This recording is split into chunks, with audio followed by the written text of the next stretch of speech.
Good morning, everyone. The time is now 6:41. It is a Friday. It's a Friday. It's the end of the week of the last day.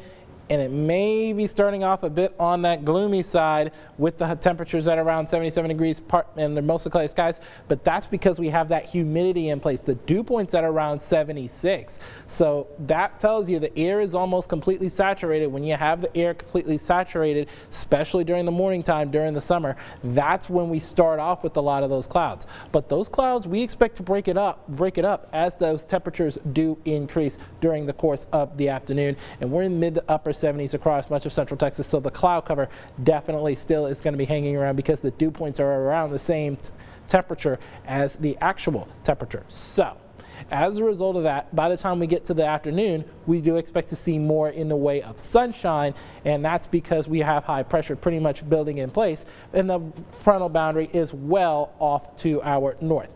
Now we do have another stronger upper level low that's going to make its way all the way down into portions of central Texas by the time we get to Monday, so it's going to go at a pretty slow pace. However, what it's going to do is going to knock that high pressure that has been helping us stay dry and send it all the way up to the Pacific Northwest. And when it does that, it's going to create a historic heat wave for places like Portland and Seattle, which could have highs getting to the 110, 115 degree mark, something they're not used to even for this time of year.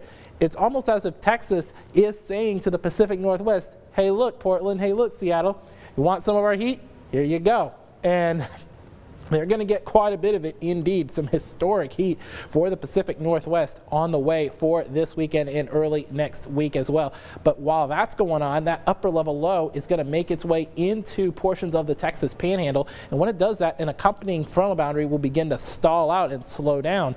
And when that happens, especially as we head through the latter part of the day on Sunday into Monday, that's what's going to be where things start to change for us in terms of precipitation. We're going to be seeing a good bit of rain as well.